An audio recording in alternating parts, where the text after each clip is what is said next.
Halo, selamat pagi. Selamat datang di Legacy. Legacy merupakan sebuah komunitas orang-orang yang berjiwa muda, penuh semangat untuk belajar, bertumbuh dalam setiap aspek kehidupan. Visinya Legacy adalah mencetak 1000 pemimpin di tahun 2030. Misinya Legacy adalah membawa banyak orang untuk mempunyai hidup yang penuh. Pada kesempatan kali ini, kita akan sama-sama mendengarkan speaker yang luar biasa. Selamat belajar, selamat menghidupi, dan tetap semangat. Please welcome. Pagi teman-teman Legacy. Pagi. Aduh, so-so dulu ya teman-teman. Ini ada sedikit trouble dengan WiFi di daerah rumah kita di Hollywood. Jadi mungkin biar-pet teman-teman. Tapi gue mau sharing. Kemarin gue sama Ray lagi ketemu sama satu orang yang akan sharing di tengah-tengah kita di Legacy. Dan gue ngerasa aduh bersyukur banget ya. Waktu 45 menit ngobrol sama beliau itu bisa bawa pencerahan banget. Nah, kebayang nggak kalau hari ini dia akan sharing di tengah-tengah kita. Ya, ada dua paradoks yang gua sendiri lihat dari satu pribadi ini. Yang pertama adalah dia anaknya agen asuransi. Kebayang nggak sih zaman dulu nih, zaman nyokap bokapnya mungkin nggak terlalu famous juga kalau agen asuransi itu punya kehidupan yang bagus gitu ya. Tapi orang ini, pribadi ini, jadi anak agen asuransi. Hebatnya teman-teman, anak agen asuransi ini kuliah di UPH. Teman-teman tahu dong, UPH Jakarta itu kadang-kadang disinonimkan dengan uang papa habis. Gitu ya. Jadi biaya kuliah mahal. Yang lebih hebat lagi, 3 bulan sekali dia ketika liburan ya, karena punya hubungan long distance sama pacarnya, sama mantan pacarnya. Terus 3 bulan sekali dia pergi ke Melbourne dong untuk mengunjungi pacarnya waktu itu. Aduh, gue bilang ini kalau anak agen asuransi bisa begini, ini artinya asuransi itu menjanjikan ya. Itu dari dulu. Jadi yang gue pelajarin adalah iya ya, nanti anak-anak gue nih, mereka punya kehidupan lebih baik. Yang kedua, paradoksnya adalah kalau anak agen asuransi, apalagi legenda-legenda di Prudential ya, itu kayaknya ya udah enak banget lah ngejalanin bisnis mah, gampang pisan. Ternyata dengar-dengar dari beliau, nggak gitu juga, teman-teman. Dia juga punya struggle yang cukup seru, punya fighting yang nggak gampang juga. Kenapa? Karena ya kebayang ya, di bawah bayang-bayang bukan cuma satu parentnya, karena sebelahnya juga itu macannya Surabaya, teman-teman. Mama papahnya beliau adalah singanya Bali dan mertuanya beliau itu macannya Surabaya ya. Tan Iren yang pernah sharing di kantor kita, itu adalah mertuanya beliau. Dan kita pertama kali ketemu ngelihat pribadi ini ya. Kalau yang teman-teman berangkat ke Paris tahun berapa tuh ya? Itu kita lihat ada orang yang ke podium tahun berapa tuh, Re? 18 kok. 2018 ada orang selain Lauren Outlet ya, selain yang nyanyiin lagu keren itu, ada orang yang juga keren dipanggil ke panggung, pegang piala gede banget, dan gue bilang ini pastilah gampang. Kenapa? Ya itu lihat aja, bapaknya udah legenda asuransi, mertuanya legenda asuransi, pasti gampang. Nah itu terpatahkan kemarin ya, Rey, ketika kita ngobrol sama beliau, kita bilang iya gak gampang juga jadi dia. Tapi di tengah-tengah gak gampang, dia jadi agency of the year. Wow, ini menurut gua wajib bener, kita perlu perhatiin, kita perlu catat baik-baik, kita perlu ingat-ingat, dan kita perlu lakukan tips-tipsnya dari beliau. So, teman-teman, nggak lama kita mau lihat Sunday Punch-nya dari pribadi ini, dari seorang Randy, keren banget, dan kita mau saksiin Sunday Punch-nya. Hi, I'm Randy. In 2009, I decided to partner with Prudential Corporation Indonesia. Leaving my comfort zone and my family business background, such as jewelry, real estate, construction, mining, electronic, and galleries. Actually, it was not an easy decision. Why do I choose Prudential as my partner? It is because from Prudential I can bring tremendous impact to people's life and well-being. In 2010, my net worth is 600 million rupiah. And now in 2018, it is increased to 15 billion rupiah. But actually, it's not my ultimate reason partnering with Prudential. Through Prudential, I can bring people who previously never been abroad to travel the world. Traveling to 50 cities in 5 continents. It is an amazing experience to travel with them together. My key to success is work hard, never give up, and just do it.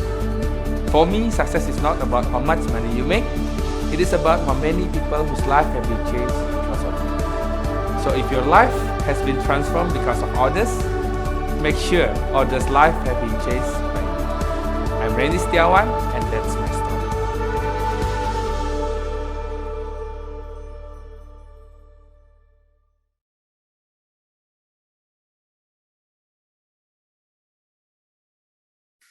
Wow, boleh kita Oke. kasih applause teman-teman Yes. ya. Luar biasa Keren banget, Oke, keren banget. ya, kita unmute, kita Halo, halo. welcome Ko Randy. Halo, Welcome, guys. Welcome, Randy. Thank you Welcome, semua. Randy. Ini kamera Welcome, lagi Randy. error ya, sebentar ya. Saya reconnect dulu, hilangin dulu. Ini kamera nggak sinyal? Soalnya Siap, pakai siap. kamera ini apa? SLR. Sebentar. Silakan kok, take time. Pantesan tadi saya cari mana ini Ko Randy-nya ya. Kok tadi nggak ada ya? Ternyata belum muncul. Iya. Kita udah nggak sabar pengen tanya-tanya ya ke Arya ya. Bener-bener bikin penasaran karena betul-betul berbeda ya. Apa yang kita lihat juga cara dia ceritain tentang perjalanan dia di Prudential yang gue percaya udah punya segudang achievement. Tapi dari sebuah video yang elegan yang kita saksikan kelihatan bahwa memang hatinya besar untuk bantu orang. No wonder achievement-nya juga besar kok Arya. Yes, betul banget. By the way, gue pengen tanya, penasaran nih. Kemarin lagi waktu Ray sama Rico lagi waktu ketemuan itu via Zoom-nya, emang Ya. ngerti? Nih. Rico ngerti emang? Kan ini bahasa Inggris kok ngomongnya. Gue kira nggak ngerti-ngerti amat kayaknya. Arya, I'm sorry. Of course, we do understand. Why? Soalnya kan Halo semua. Halo. Hey, halo, Ko Randy. welcome. Tadi sudah oke, suddenly kameranya hang. Oh, oke, welcome Ko Randy. Ya, thank you banget ya. Halo Yes, Legacy. Halo. Yes. Wow. Ya, benar-benar ini satu perjumpaan yang kita happy banget kedatangan Ko Randy ya. Sebelumnya Ko Arya, gue mau nanya dulu nih. Kan di di namanya yang teman-teman saksikan ya di layar ya, ada Ketut Randy Setiawan. Nah, berarti dengan kata lain ini darah Bali ya, Ko Randy ya. Ya betul, daerah Bali, kelahiran Bali. Oke, Asli Bali nih ya. Wah. boleh nggak ceritain sedikit dong apa sih maksudnya childhood-nya kayak gimana Ko Randy di Bali atau besar di mana? Ceritain sedikit tentang Ko Randy. Kita pengen kenal lebih jauh. Oke, jadi sebenarnya saya pribadi lahir di Bali, besar di Bali, SD, SMP, SMA di Bali. Ya, kebetulan SD-nya saya sempat dapat experience di negeri dapat, ya di desa dapat, terus sama di internasional juga dapat ya. Lalu SMP, SMA, setelah itu kuliah di Jakarta, saya di UPH Jakarta kuliahnya. Nah, kebetulan waktu itu sebenarnya ditawarin juga sih kuliah di Melbourne karena kebetulan koko nomor 1 kan 4 bersaudara nih, namanya Ketut kan anak keempat. Ya. Koko yang pertama itu kebetulan sudah PR di Melbourne, Australia. Ya, kita juga sudah punya flat juga di sana, apartemen.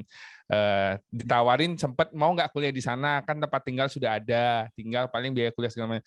Cuman waktu itu ngerasa kayak alone ya, kayak sendiri, nggak ada temen, jadi males gitu. Jadi cari yang ya teman-teman pada kemana, UPH. Oh ya udah deh, coba deh apply UPH, diterima, ya udah langsung ke sana. Jadi nggak survei lagi ke kuliah-kuliah yang lain gitu. Jadi besar di Bali, kuliah di UPH Jakarta juga. Lalu kuliah masuk 2006, lulusnya 2010. Nah, setelah lulus langsung for good lah ke Bali gitu. Jadi bisa dibilang ya besar di Bali enak nggak? Ya kalau orang bilang ya untuk tinggal enak ya, tapi kalau untuk bisnis atau kerja kayaknya kurang ya. Dibandingkan Surabaya, Jakarta, sama Bandung ya kan traffic perputaran uangnya lebih cepat Surabaya, Jakarta, dan Bandung tak rasa. Kalau Bali kan fokusnya pariwisata gitu. Iya. Korea, satu lagi gue mau nanya soal Bali nih. Jadi bener nggak sih katanya kalau buat orang Bali ya, ke Bali itu udah nggak berasa liburan? Iya bener. Sebenarnya gini, ya ini teman-teman nggak tahu yang ngerasain atau enggak ya, tapi coba deh begitu sampai di Bali di bandara. Ini rata-rata orang di sini pasti udah pernah ke Bali ya. Begitu sampai bandara ngirup bau udara pantai itu rasanya aduh kayaknya nggak pengen kerja gitu. Rasanya kayaknya aduh santai gitu. Makanya ya di Bali bawaannya juga lambat ya sebenarnya kalau secara industri bisnis rata-rata di Bali itu lambat. Ya, orang-orang yang kerja pun cenderung ya lambat sih. Tingkat nyamannya tinggi mungkin ya Pak ya. Jadi, mungkin ya. Jadi kadang gregetan gitu. Aduh kok belum selesai. Aduh kok belum gitu. Oke. Oh iya. Oke. Gue jadi pengen tanya nih Ray sama Ko Randy pengen tanya nih. Kalau pengen tahu nih, Ko Randy sebetulnya kalau Ko Randy sendiri sebelum di Prudential itu ngerjain apa sih Pak? Apakah cuma baru lulusan aja terus join Prudential atau memang background sebelumnya memang ada pekerjaan lainnya atau itu?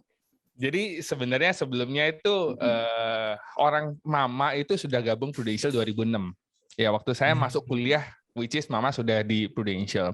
Waktu itu mama pribadi pencapaian pertama achievementnya langsung PCC kan. Tahun kedua juga PCC, tahun ketiga juga PCC juga. Nah di sana bisa dibilang saya ini adalah produknya Prudential sebenarnya. Jadi saya biaya kuliah itu semua uang dari Prudentialnya mama pada saat itu. Lalu saya sebenarnya sudah diajak untuk jadi agent itu 2009 ya. Disuruh daftar ke agenan ya karena saya nggak ngerti ya udah saya daftar aja ya. Dan 2010 itu awal tahun itu adalah sudah bisa dibilang semester akhir ya, semester akhir, dan di sanalah sempat mama itu sudah minta untuk sambil jalanin Prudential. Nah, cuman karena saya tahu kan, mama pasti sayang kan anaknya sudah kuliah semester akhir, nggak mungkin juga anaknya berhenti kuliah, jadi saya buat alasan. Saya bilang ke mama, Ma, kalau memang mama mau Randy jalanin Prudential ya, kalau gitu Randy berhenti kuliah aja. Biar Randy jalanin fokus Prudential. Ngomongnya gitu. Ya udah tahu pasti nama orang tua pasti, oh nggak usah deh kamu kuliah aja gitu ya. Tujuannya menghindar ya, masih pengen, aduh ngapain masih kerja, masih mau jalan-jalan, masih pengen having fun anak muda ya. Jadi ada waktu diundur tuh, nggak jalanin Prudential ya. Terus sekarang jadi berpikir kenapa nggak dari dulu ya jalanin ya. Jurusan apa bro dulu? Di kafe. Di sini ada lulusan UPH. Jadi tapi akhirnya begitu lulus waktu itu Maret ya. Maret sidang akhir, April, Mei itu saya pulang ke Bali ya karena nunggu wisudanya itu Desember. Saat itulah saya bingung mau menghindar gimana lagi, udah nggak bisa menghindar. Sudah langsung begitu. Ya ini kan sebenarnya kalau bisa dibilang transisi bisa dibilang milestone seorang anak muda itu dari waktu dia mau kuliah, milih jurusan, terus waktu dia lulus kuliah itu jadi habis sidang kuliah ada sidang lagi orang tua. Jadi lu mau kerja apa? Nah biasanya kan gitu ya. Begitu pulang di sidang, ya namanya anak muda pasti ada gengsi ya. Ya, pertama kali jadi agent, aduh gila aja gue lulusan UPH, S1 ya, sarjana desain gitu kan. Masa iya gue kenalan sama temen ngomongnya, ya gue di asuransi, nggak mungkin. Gue agent asuransi, nggak mungkin. Gengsi ya. Jadi gue berpikir, aduh nggak deh, gue jalanin desain dulu. Nah memang kebetulan gini, ada satu momen sebenarnya yang membuat akhirnya saya pribadi harus jalanin Prudential, yaitu background keluarga bisnis. Kita bisnis itu ada banyak ini ya, istilahnya industri ya. Kan tadi ada di Sandepas saya sebut juga ada pabrik, ada toko emas, ada supermarket, elektronik, antik, terus terakhir itu kita sempat buka tambang pasir juga, tetapi karena mafianya terlalu besar, akhirnya kita nyerah. Kita mending tutup aja deh daripada tiap hari didatengin preman Pak bawa pedang, kita bilang waduh nggak deh, nyawa saya lebih berharga. jadi ya udah kita tutup aja, kita udah invest cukup lumayan juga, jadi ya udah kita tutup aja. Jadi namanya bisnis konvensional selalu ada risknya ya. Terus akhirnya 2000 waktu itu saya ingat 2009 akhir, waktu sebelum saya sidang akhir itu Mama ada buka pabrik paving Batako. Nah, pabrik paving Batako itu kita invest kurang lebih 2,5 miliar ya, dari kita sewa lahan, beli mesin segala macam. Dan pada saat itu memang sih sudah dibiasakan dalam keluarga, nanti siapa yang di sana. Nah, ya, kan karena kita anak cowok berempat, oh ya udah Ren, nanti kamu bantu-bantu di sana. Ya, oke. Wah, sudah senang nih, berarti pulang sudah ada bisnis nih. Nah, tetapi karena waktu itu saya belum for good kan, masih di Jakarta kuliah. Karena itu sudah pabrik udah buka, harus ada yang handle. Jadi kakak saya yang sudah for good dari Melbourne itu disuruh di sana handle. Oke, berarti dia jadi manajer. Begitu saya pulang, oke, berarti ini dibantu di sana. Oke. Nah, begitu saya bantu di sana, berarti saya jadi apa, wakil kan, dan itu baru 5 bulan buka, which is kita masih produksi terus karena kan stoknya harus banyak, belum ada, oh ya pelanggan ada tapi belum ada yang besar kayak proyek pemerintah itu belum ada. Jadi tak pikir ya ke sana juga mau ngapain, saya wakil mau ngapain juga, ya paling belajar ke sana kan. Nah, ada di satu titik memang sejak saya lulus kuliah saya masih jalanin desain ya, dan ternyata memang ya tidak apa ya, dunia kerja itu tidak 180 derajat beda ya sama kuliah ya. Ngerasa dulu oh yang enak ya jadi desainer ya, yang ngedesain mata uang Indonesia aja satu desain harganya puluhan miliar ya, puluhan miliar. Itu belum lagi kalau waktu itu Indonesia ganti mata uang 5 sekaligus, berapa M itu, seberapa ratus miliar, enak banget. Tapi nggak semudah itu ya, Ferguson ya. Jadi pernah ini kerja, ini pengalaman desain ya, kita ceritain. Pengalaman desain, bekerja desain itu sudah ngedesain sebuah branding perusahaan yang sebanding dengan perusahaan Holcim ya, semen, salah satu semen tertinggi juga, brand besar juga. Itu karena saudara yang punya, Rp1 pun nggak dibayar, cuma dibayar thank you ya Ren. Thank you-nya mahal banget ya kok ya.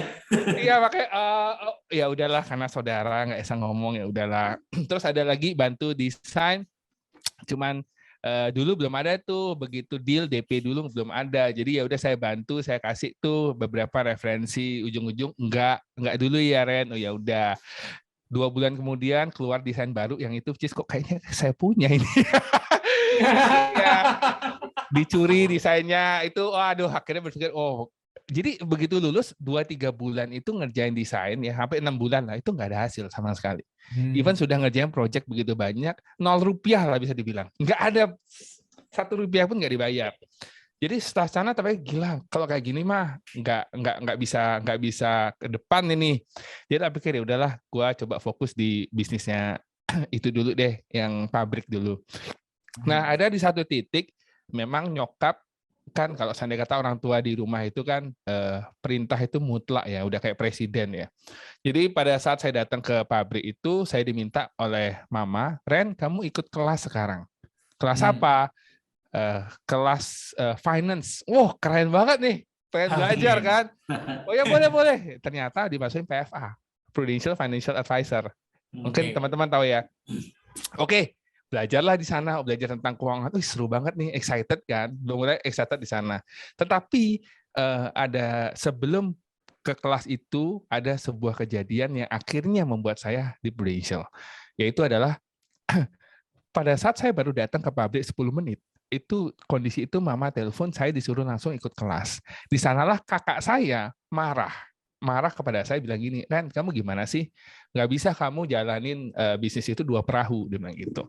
Padahal dalam hati sebagai keluarga saya, kamu kan kakak saya, toh di sini belum ada yang harus saya kerjakan. Masa saya cuma nunggu di sana nganggur, cuma ngeliatin tukang kerja. Terus ini kan yang disuruh, ini mama yang suruh loh, bukan saya mau loh, gitu loh. Di satu sisi dia nggak salah sebagai profesional, benar. Tetapi sebagai keluarga saya ngerasa kok gini banget sih, Koko. Maksudnya kenapa kamu tidak mensupport saya untuk berhasil gitu loh? Kan harusnya sebagai saudara support dong gitu ya. Akhirnya saya cekcok, pokoknya cekcok lah di mobil sepanjang perjalanan itu. Lalu saya merasa gini, gila kalau kayak gini mah mending saya keluar aja. Malam itu juga, hari itu juga malam saya bilang, Randy keluar aja dari sana, kasih aja Kohandi. Terus di sanalah saya berpikir motivasi diri gini, oke, tanpa bisnis itu, gue pasti lebih besar daripada lu. Dalam hati, gue pasti harus lebih besar daripada lu. Oke, tapi saat itu juga waktu malam itu ditanya sama nyokap, terus lu ngerjain apa, Ren? Di sanalah saya galau ya sebenarnya. Bingung mau ngapain, tapi kan depan orang tua harus kelihatan tegar. Oh gampang lah nih desain bisa ngerjain gitu. Tetapi malam itu juga nggak bisa tidur mikir, aduh desain nggak ada hasilnya, terus ini mau ngerjain apa ya.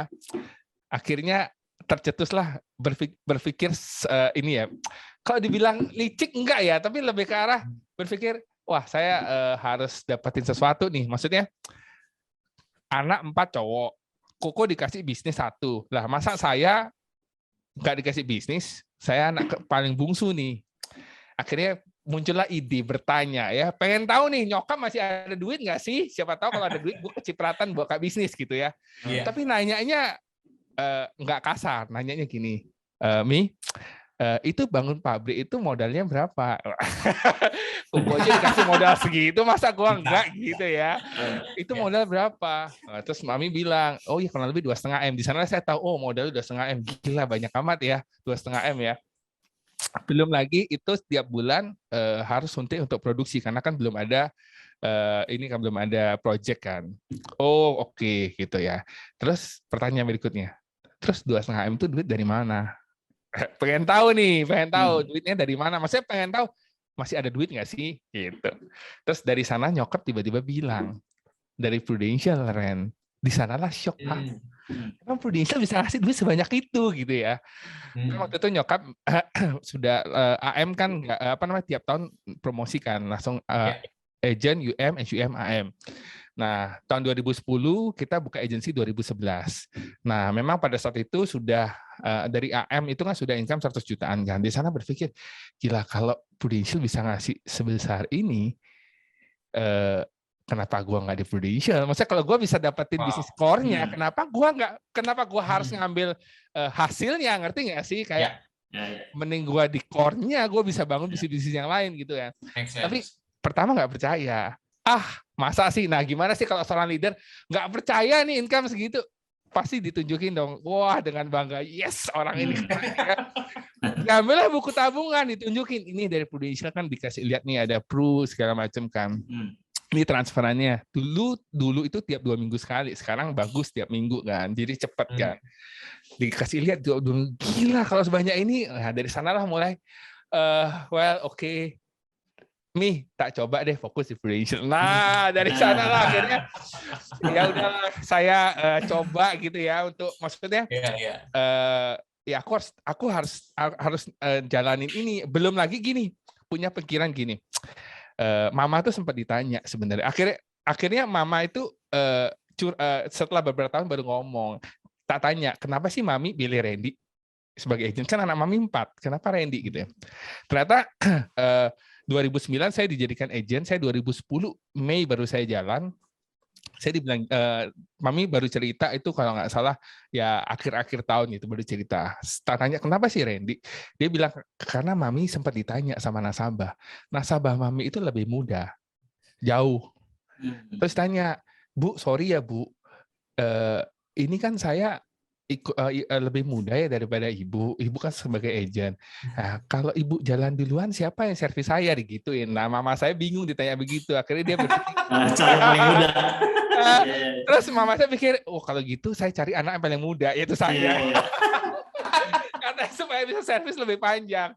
Aduh, tapi ya saya berpikir si Mami ada-ada aja ya. Cuman ya itulah akhirnya saya jalan di Prudential, tetapi ya saya berpikir saya sebenarnya gini, teman-teman di sini mungkin ya jalanin Prudential itu nggak dari nol, which is sudah ngerti tentang asuransi.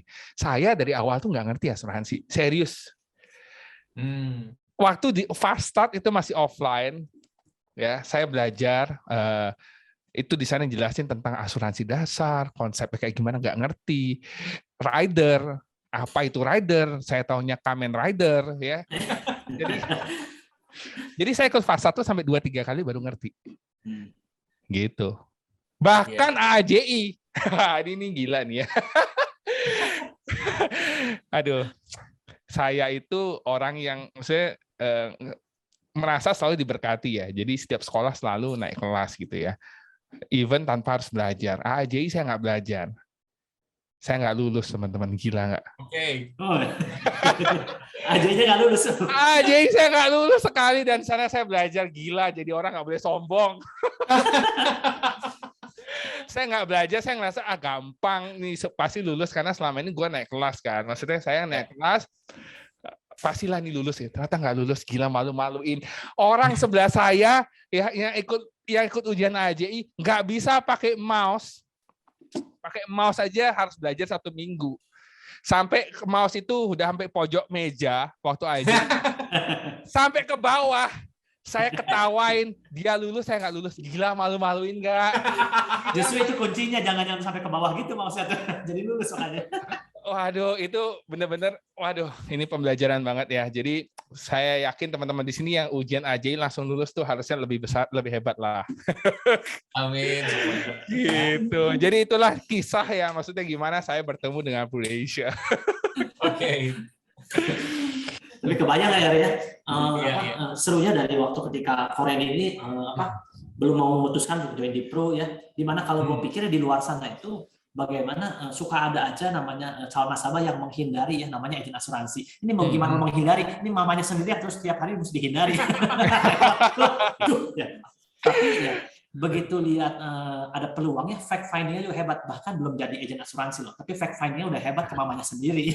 Tanya dulu ya, ini modal dari mana? Ya. Itu kepepet sih. Mamanya hebat loh, anak yang paling kecil ini udah tahu ya sih, ini bisa banget jalan bisnis asuransi loh. Keren. Iya. Iya. Nah, setelah akhirnya waktu itu kan berarti bulan Mei ya 2010 ya. 2010. Pertama join. Kayaknya situasinya mungkin kalau gue bayangin beda ya dengan let's say 2020 deh. Itu kan 10 tahun tuh jedanya. Situasi beda banget. Dunia perasuransian beda, terus udah gitu produk-produk jelas beda. Boleh dong ceritain sama teman-teman di Legacy, Bro, kayak gimana sih perjuangan pas di awal-awal Bro Randy itu jadi agent? Aduh, teman-teman, ini saya ketawa kenapa ya? Kalau biasanya teman-teman ikut begitu jadi agent, terus habis itu ikut apa sih, kalau di MRT kan ada Grow 1 ya, di sini mungkin ada kelas pertama basic baru mulai ya startup. Oke, tulislah project 100 gitu ya, atau bisa dibilang circle lingkaran 1 dulu. Oke. Sudah saya tulis tuh banyak tuh. Oke, sekarang coba di prospek. Oke, saya datangilah satu-satu ya. Begitu datang satu, oh sudah punya, oh boleh nggak saya lihat polisinya? Begitu lihat polisinya, nama di bawah, wih nama mama saya. Saya bingung, oh ya udah kalau gitu nggak jadi, saya pulang. Saya pikir gila juga, ternyata tantangan punya leader mama itu, waduh, gak gampang guys. Itu ring 1 habis semua saudara. Saya bingung mau prospek siapa. Oke, kalau gitu ring 2 teman-teman. Oke, teman. Ya, Bali sempit. Oke, teman, ya, janjian nih. Kamu kan pasti punya polis, apalagi mamamu pasti buatin polis. Boleh aku bantu review nih, aku liatin dong polis-polisnya. Kali kamu, aku yakin nih. Saya tahu 90% nasabah pasti nggak akan tahu isi polis. Jadi saya waktu itu langsung tembak aja, karena waktu itu nggak ada WeDo Pulse, nggak ada zaman itu. Saya bilang, kamu tahu nggak isi polis semua apa? Nggak tahu. Ih, keterlaluan kamu sebagai anak nggak tahu. Harusnya kamu tahu. Harusnya kamu tahu ya kan, sama teman ngomong kayak gitu kan. Nggak ada formalnya. Lu keterlaluan lu jadi anak, lu nggak tahu nanti kalau ada apa-apa malu, masa lu ngelepotin orang tua lu gitu. Oh gitu ya, pinjam dong polisnya. Oke, pinjam polisnya. Ring 2 nih, begitu ya polisnya dikasih papa mamanya sama anaknya. Begitu saya buka, nama mama saya lagi. Aduh, saya bingung. Ring 2 habis, ring 1 habis. Saya bingung. Oke, berarti ini tantangan ya. Waduh, saya bingung nih. Saya sempat sebenarnya stuck ya, maksudnya bingung ya.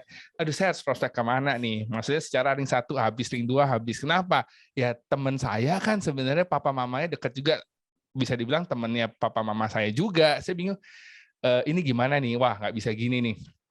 Akhirnya ada satu quote ya, maksudnya satu quote ini saya belajar karena pengalaman di family dalam industri bisnis juga, ngelihat beberapa saudara juga yang baru startup bisnis ya. Ada satu kalimat yang akhirnya kalimat ini saya bawa terus. Kalimat itu saya pegang, isinya if you don't have it, you have to create it. Jadi kalau kita nggak punya ya kita harus buat gitu. Nggak mungkin kan nunggu. Sama kayak uang. Kalau kita nggak punya uang ya kita harus gimana caranya kita bikin ada uang. Ya, entah do something lah. Nah di sana saya merasa bahwa oke, kalau aku nggak punya market, so I have to create the market. Gimana caranya? Dari komunitas, mulai masuk komunitas, terus mulai cari teman-teman baru, atau enggak referensi dari teman-teman baru, terus sempat saya menjalani hal itu, ada hasil, tapi nggak banyak, ya sampai satu titik nih ada momen ini ya. Jadi kalau bagi saya dalam bisnis kita harus bisa melihat apakah ada momen opportunity yang kita bisa pakai ya. Momen pada saat itu saya ingat banget Prudential tiba-tiba mengeluarkan Pru HS ya. Jadi zaman mama saya itu nasabah 2006 sampai 2008 itu Prumed semua. HS muncul 2008 tapi baru benar-benar booming 2010. Karena apa? Karena di challenge. Karena di challenge waktu itu top produser HS Hospital and Surgical itu dapat trip ke Jepang, saya ingat. Nah, karena waktu itu, ini jujur nih saya ngomong ya, saya waktu 2010 saya jadi agent, saya nggak ngerti itu. API itu apa nggak ngerti. Star Club pun nggak tahu. Jadi saya waktu itu jalanin aja tanpa tahu. Tiba-tiba, Ren selamat ya, semua kasih selamat, kamu Star Club. Saya mikir apa Star Club? Saya gengsi kan kalau nggak tahu atau gengsi nanya, jadi saya mikir iya, padahal dalam arti nggak ngerti. API pun nggak tahu apa. Sampai pada saat PCC, selamat ya Ren, kamu PCC. Dalam hati, oh ya. Dalam hati nggak tahu PCC apa, ini API apa. Yang penting terima uang tiap bulan, happy, udah gitu aja ya. Nah di sana saya baru memberanikan diri nanya, emang API itu apa? PCC itu apa? Baru dikasih tahu, oh dapat trip, oh gitu, baru ngerti. Wow. Gitu. Itu awal-awal ya. Ya. Jadi ada satu momen ya tahun itu 2010, saya ngelihat bahwa HS ini lagi gencar-gencarnya Prudential promosiin. Dan saya berpikir, oh iya 2006 sampai 2008 itu nasabah mama sama si Prumed semua. Akhirnya ini ada sebuah peluang nih saya bisa pakai. Saya bilang, tak bilang, boleh nggak? Tak minta izin dulu, boleh nggak? Ini nasabah yang 2006 sampai 2008. Ya, nasabah mama kan ada kurang lebih 600 pada saat itu. Dari 2006 2010. Kalau mama sekarang datengin setiap hari dua aja nggak cukup loh, Ma. Ya, kan belum dihitung 1 minggu kan waktu mama habis. Boleh nggak Randy bantu nih manage beberapa nasabahnya mama? Oh ya, nggak apa-apa, silakan. Mama kan ya dulu karena terbentuk dari produser, jadi ngerasa seneng banget tuh kalau dapetin nasabah-nasabah baru, new client terus kan. Ya. Sehingga klien existingnya sometimes ya dirawat, tapi ya kalau mereka kata ada perlunya orang lama kan ya. Jadi saya pikir saya harus buat sistem nih supaya mereka bisa di manage dengan baik nih. Oke, berarti saya harus dikenalkan dulu nih. Nah, jadi saya minta tuh sekretaris mama, boleh dong saya diprintin semua nasabah Mama 2006 sampai 2008. Oke, diprintin semua ya. Tapi ini saya kasih tahu diprintin semua. Saya bingung harus mulai dari mana karena banyak kan. Oke, gini aja deh. Saya ambil satu yang dekat rumah deh. Saya ambil satu, dibilang dekat enggak ya, kurang lebih 30 menit lah sampai sana. 20 sampai 30 menit. Saya ambil satu. Dari sana kebetulan saya kumpulin tuh nasabah yang kalau di Bali tuh sebutnya desa ya. Kalau di sana mungkin Banjar ya, Banjar. Kalau di sana mungkin kan ya lingkungan RT RW gitu ya. Yeah. Nah, saya datang satu Banjar dan saya datang ke nasabah saya untuk memperkenalkan sebenarnya. Saya ngasih tahu bahwa saya Randy, anaknya Bu Vera, dan saya di sini, itu kata-kata seorang agent ya. Saya di sini sebagai saya bantuin Bu Vera Sani sebagai client relationship spesialis gitu. Ya keren-keren dan terserah lah mau ngomong apa lah. Terus berpikir gini, mau infokan bahwa Ibu kasih tahu kalau Sandikata polisnya masih plan yang lama, masih yang Prumet. Sedangkan Prudential punya yang baru nih, Pru HS. Mau nggak upgrade?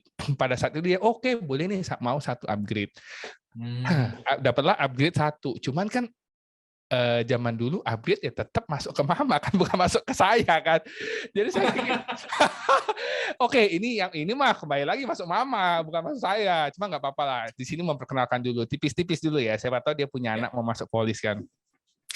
Di sana akhirnya saya memberanikan diri, sudah selesai proses upgrade-nya, saya bilang, Ibu, kira-kira ada tetangga atau saudara yang bisa saya sharingin tentang program baru ini nggak? Saya bilang gitu. Oh, kebetulan nih saudara saya nih di depan rumah. Karena desa tuh biasanya kalau saudara-saudara tuh ya tetanggaan segala macam gitu kan. Nah, boleh nggak saya dikenalin? Oh, langsung diantar karena kebetulan deket kan. Jadi saya parkir mobil, ya udah saya diantar, saya jelasin. Nah, zaman dulu itu saya biasa kalau prospek langsung sudah ready ini printer yang portable yang bisa dicas lah ya, sama laptop yang kecil lah supaya bawa tasnya nggak gede-gede amat dan nggak kelihatan kayak debt collector gitu ya. Jadi tasnya yang sama printer di mobil gitu ya. Jadi begitu dia oke, saya ambil printernya langsung saya ngeprint. Tanda tangan langsung ya. Nah, kebetulan ini yang saya nggak tahu yang mungkin kebetulan satu hari itu saya habiskan khusus di desa itu lah, di Banjar itu. Dari sana saya minta lagi referensi. Jadi waktu prospek pertama dia kasih 2 referensi, tetangga sama saudara. Nah, saya datang ke saudaranya, dikasih referensi lagi 2. Jadi berkembang terus di daerah sana.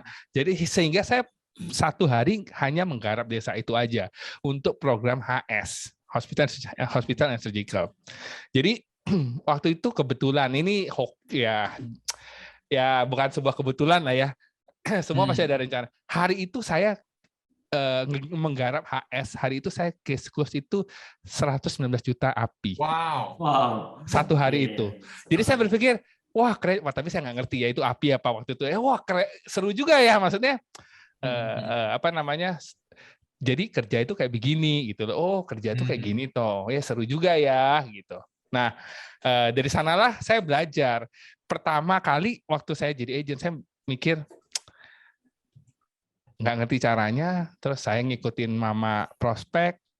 Jujur nih ya, sebagai anak muda ya. Mama maafkan saya kalau mendengar. Gila. Aduh, dengerin Mama prospek ya. Gila, satu prospek 2 jam. Terus ngomongin tentang kehidupan, terus tentang masa depan, misalnya keluarga segala macam. Gila, ini nggak gua banget nih, gua nggak mungkin bisa pakai hal ini. Dan gila kalau teman gua sharing kayak gini, yang ada dia ngantuk tidur ya. Tapi pikir gua nggak bisa pakai caranya Mama, tapi yang bisa gua pakai gua ambil. Dari 100% yang gua ambil paling cuma 1%. Dikit amat yang diambil. Irit banget. Iya, gue ambil cuma caranya jelasin gitu. Tapi isi dalamnya semua gue ubah. Jadi tak ubah semua. ya apa namanya isi cerita, karena nggak mungkin cerita tentang oke sekarang nanti aduh nggak bisa ini harus dengan cara saya ya, maksudnya jadi tak pikir oke, I have to create something new yang mungkin menurut saya nyaman, yang kedua masuk ke market saya gitu. Mungkin kalau dengan cara mama masuk dengan market mama, tapi kalau cara anak muda nggak bisa kayak gini gitu loh. Kan kita we have to know apa namanya bagaimana zaman sekarang, era sekarang itu terus beradaptasi lah. Jadi ya tetap harus update lah. Makanya kalau dibilang gimana zaman dulu sama zaman sekarang, dulu saya pernah, ini kejadian lucu nih juga nih, ada kaitannya dengan mama mertua sekarang ya, Bu Irin ya. Saya pernah berpikir pengen coba cold call. Jadi kayak bukan cold call, kayak door to door. Saya pernah melakukan door to door waktu itu saya ngajak tim saya, 2 agent saya, cewek sama cowok, sama saya, jadi total bertiga, kita ke ini Wetabula. Di sini ada yang tahu ya Wetabula atau Wekabuba, tahu ya? Nggak tahu ya.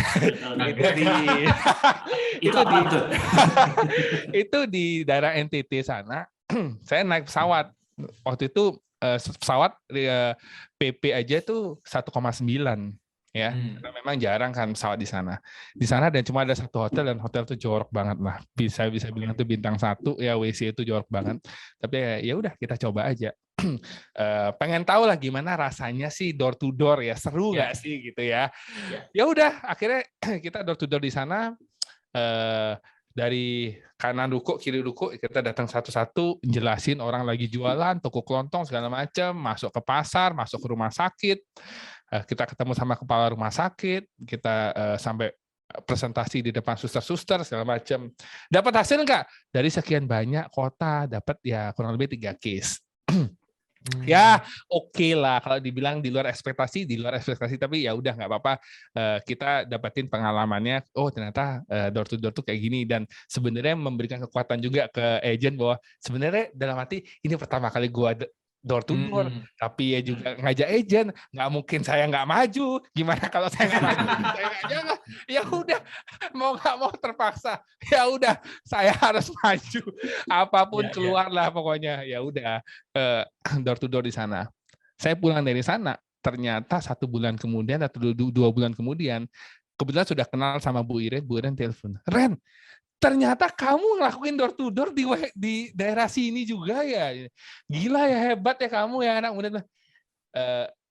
Sebenarnya ya gimana ya, kita coba aja. Sama seperti tadi, teman saya ngerasa bisa buka market di sana. Ya why not? Ya udah yuk kita buka market, kita coba. Seperti tadi, if we don't have it, we have to create it. Ya udah, let's create the market. Nah, dari sana ya pengalaman awal menjalani awal ya seperti itu, tapi seiring perkembangan zaman sekarang kan zaman terus berubah. Jadi saya berpikir bahwa sekarang apa yang dulu saya lakukan juga tidak relevan lagi untuk dilakukan zaman sekarang gitu. Nah kalau ngomongin tadi saya ya soal apa nggak relevan ya, karena dulu itu kan berbeda sama sekarang ya kalau Korendi. Nah sangat berbeda. Sangat berbeda. Nah dari Korendi sendiri apa sih yang Korendi yakini nih terhadap bisnis prudensial di masa pandemi ini ke depannya? Karena mungkin waktu ketika Korendi ngejalanin bisnis prudensial dulu ya before pandemic dengan sekarang nih waktu pandemi. Nah apa sih yang Korendi yakini bahwa bisnis ini masih bagus loh, even di masa pandemi loh? Ini pernyataannya agak aneh ya. Bisnis ini masih bagus loh. Emang di sini teman-teman merasa bisnis ini udah nggak bagus ya? Waktu pandemik itu justru saya berpikir gini ya, gila ya. Maksudnya this is the future. I mean like merasa bahwa gila ya. Mungkin orang merasa wah bisnis ini susah dilakukan. Kalau saya merasa pandemik ini adalah ada 2 sisi ya. Mereka yang melihat opportunity sama mereka yang melihat ini sebuah ancaman ya. Sebuah ancaman mungkin teman-teman yang saya lihat dari semua bisnis ya. Mereka yang belum siap secara digital, mereka akan merasa ini sebuah ancaman. Tapi mereka yang sudah siap secara digital ini melihat sebuah opportunity. Nah, kebetulan saya pada saat itu masa transisi juga. Saya mengikuti Prudential karena kebetulan saya kenal juga sama beberapa manajemen. Saya ngikut juga setiap meeting Prudential, nggak pernah saya bolos ya. Maksudnya selalu hadir dan selalu duduk di depan, pengen tahu update-nya seperti apa. Nah, waktu itu saya ingat Prudential sebenarnya dari 2017 ya. 2017 NLC di Kuala Lumpur itu sudah mengumumkan bakal SPAJ itu ISPAJ. Saya ingat banget tuh. Tapi 2008 itu belum terrealisasi. 2019 itu kalau nggak salah baru terrealisasi, tapi sedikit demi sedikit, masih belum sempurna. Dan pada saat itu sempat dibilang bahwa Proofforce itu akan semuanya jadi go digital dan SFA pun akan dihapus, ya kan? Nah, dan 2010 saya ingat Prudential baru sempat announce baru akan ready itu di Q3.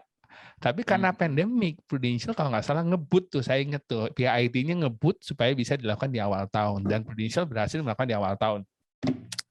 Nah, waktu itu memang pertama juga, waktu pandemik ngerasa bahwa gila ya, dunia shutdown hanya gara-gara satu hal yang kecil banget yang nggak kelihatan ya. Dan disinilah diuji, semua pebisnis diuji.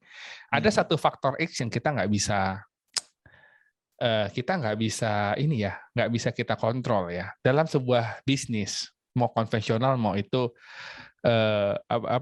modern ya, mau even digital pun sekarang tidak ada satu sistem pun yang kita bisa pegang. Kenapa? Sistem ini bisa akan berubah atau bisa tidak akan relevan lagi jika ada namanya faktor X ya, which is itu perkembangan zaman. Nah, pandemik ini kan mendorong dunia untuk berubah. Jadi perkembangannya dinamik sekali sampai orang harus go digital.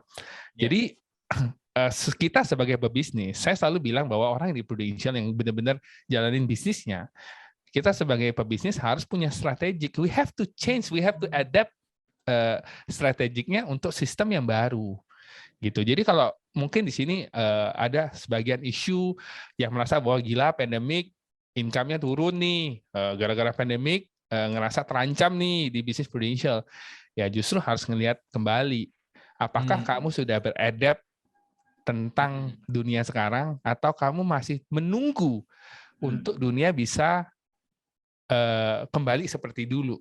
Saya merasa sih kalau saya tanya sama teman-teman pun sekarang, kalaupun andai katalah COVID sudah dianggap selesai nih, misalkan udah dijadikan endemik ya, apakah teman-teman keluar mau tidak pakai masker?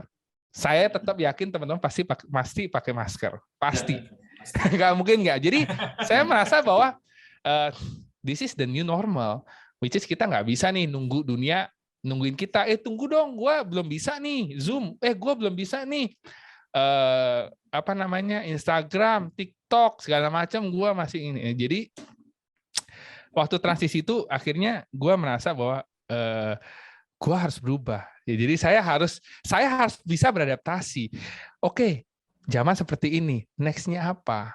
Apa yang harus kita lakukan? Jadi saya melihat bahwa waktu saya ngobrol-ngobrol ini sama Krishna juga ya, Krishna Putradharma, mungkin tahu lah ya. Itu kita ngobrol-ngobrol bahwa sebenarnya bisnis dengan Prudential ini, apalagi sudah go digital dengan pandemic ini, kita quite happy loh. Quite happy itu maksudnya gimana ya? Saya pernah merasakan punya tim. Dulu saya waktu stay di Bali, saya punya tim di Surabaya, punya tim di Jakarta. Bayangkan saya setiap bulan saya harus terbang ke Surabaya dan Jakarta. Setiap bulan. Bahkan saya sempat mau buka tim di Bandung sebenarnya. Cuman timnya belum jalan karena apa? Yaitu karena tidak ada interaksi. Karena nama agent baru ya mungkin dia membutuhkan orang di sisi dia untuk bantu, istilahnya mentor dia, harus bantu ngasih tahu dia harus ngapain. Nah, tapi dengan go digital kayak sekarang, jarak udah bukan jadi masalah. Ya. Kita bisa punya nasabah dimanapun, nggak perlu lagi harus tanda tangan basah. Kita mau punya nasabah di Bandung, mau punya ini jujur ya, saya baru closing nasabah di Bandung, dia baru medical kemarin. Keterlaluan. Kita orang Bandung nggak tahu. Itu itu lumayan sih, maksudnya ya dia saya tawarin Gold B nggak mau, maunya platinum. Ya udahlah, jadi mau nggak mau Asik. medical. Asik. Padahal maksud saya Gold B itu supaya nggak medical. Supaya nggak medical, supaya biar cepat issued lah gitu ya. Ya dia mau yang platinum, ya udahlah. Jadi medical. Saya sempat tanya thank you juga yang kemarin sudah kasih info juga mengenai medical. Jadi saya merasa bahwa gila ya, bisnis ini benar-benar powerful banget. Dengan go digital, satu, jarak bukan jadi masalah. Dua, kita mau punya tim di luar region kita pun, mau meeting tiap saat pun bisa. Dulu merasakan bahwa kita meeting kayak begini itu aneh, awkward, gila, ngapain juga meeting liatin orang di layar kan, ngapain juga gitu ya, kayak ngerasa privacy. Tetapi sekarang jadi hal yang biasa dan orang merasa lebih nyaman kalau waktu saat-saat pandemik kan, takut kalau ketemu nyebarin atau takut ada virus atau enggak gitu. Wow. Justru selama masa pandemi ini bukannya serba terbatas ya, tapi justru membuka keterbatasan Yes, kita ya. betul. Jadi kalau saya bisa bilang ya, selama ini kita hanya menyasar 3% dari market kita. Ngerti? 3% dari market kita itu adalah orang yang hanya kita tahu yang ada di region kita. Padahal Indonesia ada 250 juta penduduk yang kita belum buka. Nah, gimana sekarang strategik atau tantangan kita adalah gimana kita bisa buka market seluruh Indonesia? Keren. Itu sebuah tantangan gitu. Ini betul-betul tantangan yang berangkat dari statement-statement yang Korendi pegang tadi, Korea. If you don't have it, you have to create it. Jadi ya udah gitu loh. Mungkin sekarang kita ada limitation, tapi pasti juga ada hal-hal yang bisa kita buat yang baru ya, Korendi ya. Benar. Dan lihat Korendi. Gimana Korea? Ya, dan lihat bisnis juga apakah jadi opportunity atau ancaman ya. Justru kalau kita lihat ini opportunity banget sebetulnya ya dalam bisnis ini ya. Yes. Dan kalau kita perhatiin nih teman-teman di MRT kan Korendi mungkin juga betul-betul mengamati ya. Di situ betul-betul go digital banget.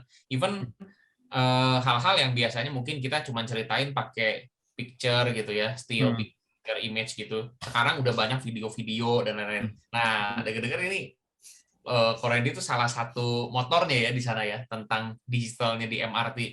Boleh nggak ceritain sebenarnya apa yang dikerjain mungkin secara singkat, tapi apa juga dampaknya ke selling, apa juga dampaknya ke tim, ke bisnis Korendi dan teman-teman di MRT. Oke, pertama saya bilang masalah market ya. Jadi kayak sebelum saya masuk ke dunia digital ini, kebetulan saya generasi transisi ya, dibilang millennials ya, termasuk millennials ya. dibilang atasnya ya enggak juga ya, transisi lah. Nah, di sini sebenarnya generasi millennials adalah generasi transisi go digital itu yang benar-benar antara lu mau atau enggak. Nah, pada saat masuk ke dunia digital, saya benar-benar mempelajari saya sendiri sebagai orang millennials, apa sih yang saya suka. Jadi masuk ke dunia go digital itu ada dua hal ya bagi saya yang saya bisa dapatin. Yang pertama adalah dari market untuk selling, market untuk rekrut, itu kita dapat ya. Yang kedua adalah developing adalah bagaimana orang bisa melihat apa yang terjadi di kita dengan social media atau dengan go digital. Yang dulu orang mungkin nggak bisa ngelihat, atau orang hanya bisa lihat hanya dengan ngelihat offline, tetapi bagaimana dia bisa melihat dengan online pun bisa melihat. Nah, jadi saya ngelihat ada dua sisi di sini. Tapi sebelum saya masuk, ya kita ngebahas tentang yang market dulu ya. Untuk saya bisa masuk ke market, saya harus mempelajari dan saya harus menghabiskan waktu berjam-jam melihat yang namanya Instagram. Jadi banyak orang merasa lu jangan kerjaannya cuma lihat Instagram doang gitu ya. Padahal kalau kita mau tahu apa yang terjadi di dunia saat ini, lihatlah sosial media. That's what happened. Ya. Dan ya kalau seandainya kata setelah cuma lihat-lihat tidak ada action lebih lanjut, yaitu baru sia-sia. Saya adalah, ini saya mau tanya nih ya, saya mau social eksperimen ya, social eksperimen. Di sini siapa yang merasa bahwa gila aplikasi TikTok, aplikasi alay banget sih? Coba tulis di chat. Saya.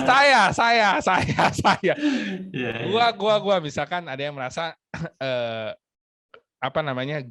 saya dulu merasa bahwa aplikasi TikTok tuh aplikasi yang alay banget. Dan saya berjanji saya tidak akan download itu aplikasi. Nggak akan, kenapa gila aja masa gue dancing di sana, gila orang nggak tahu malu di sana ya. Tapi ternyata setelah saya mendalami yang namanya dunia digital, itu saya buat analisanya semua ya. Iya. Saya baru mempelajari bahwa TikTok adalah aplikasi top download 2020, mengalahkan Instagram.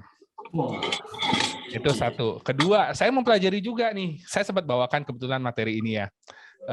Saya catatannya ini di sini nih. Saya kasih tahu Indonesia itu rata-rata. Saya sampai buat daftar ininya. Rata-rata orang Indonesia menghabiskan waktu 8 jam 36 menit menggunakan internet. Berarti sebenarnya yang orang bilang 24 jam dibagi 3, which is 8 jam kerja, 8 jam main-main, 8 jam tidur. Padahal di sini ada 8 jam setengah lihat internet. Itu dari mana waktunya? Berarti kan mengambil porsinya itu kan. Iya. Terus pengguna aktif sosial media di Indonesia itu 150 juta jiwa. 150 juta. Itu sudah hampir 50% lebih loh dari penduduk Indonesia.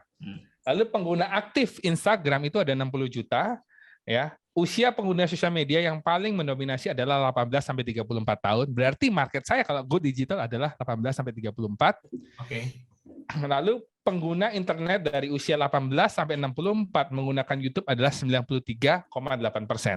Berarti YouTube adalah salah satu juga sosial media yang kita bisa pakai.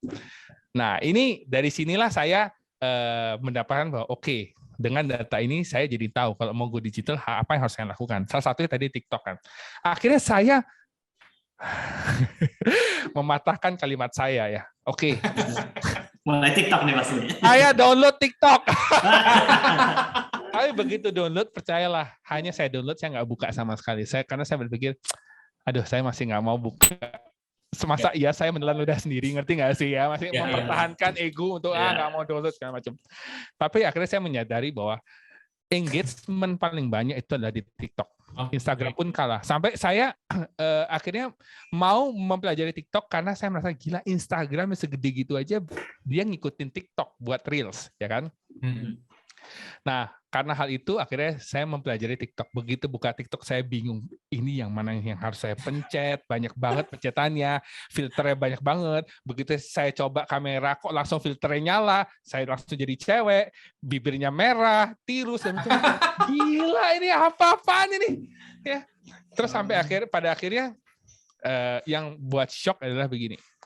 Saya amazed ya, saya punya ART, asisten rumah tangga, yang aktif TikTok sampai dia punya follower udah 100.000 ya. Saya belajar TikTok sama dia, bayangin. Semua ART-nya ya. ART, saya sampai Mbak, gimana caranya buat konten di sini? Gimana caranya filter ngedit? Saya tanya ART saya, gila nggak? Ya.